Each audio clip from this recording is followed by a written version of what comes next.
Je m'appelle Denis Mukwege. Je viens d'un pays le plus riche de la planète.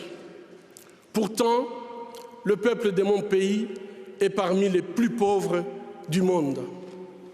La réalité troublante est que l'abondance de nos ressources naturelles, or, coltan, cobalt et d'autres minéraux stratégiques, alimente la guerre, source de la violence extrême et de la pauvreté abjecte en République démocratique du Congo.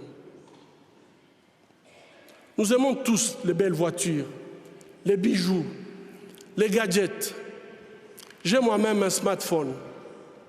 Ces objets contiennent des minéraux qu'on trouve chez nous, souvent extraits dans des conditions inhumaines par des enfants jeunes qui sont victimes d'intimidation et de violences sexuelles.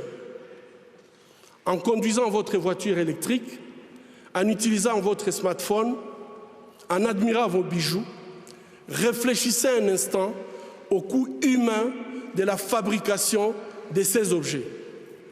En tant que consommateur, le moins que l'on puisse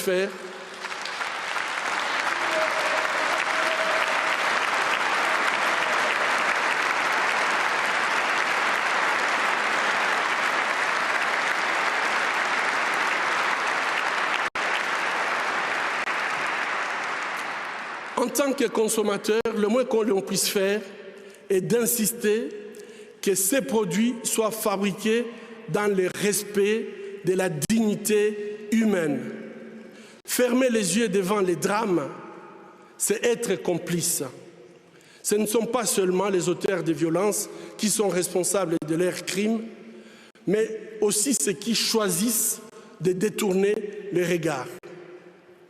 Mon pays est systématiquement pillé avec la complicité des gens qui prétendent être nos dirigeants.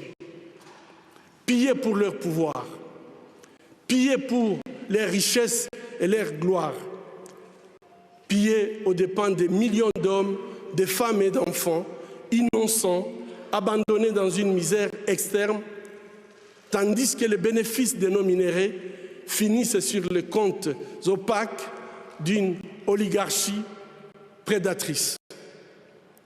Cela fait 20 ans, jour pour jour, qu'à l'hôpital des Panzi, je vois les conséquences de cette mauvaise gouvernance de mon pays.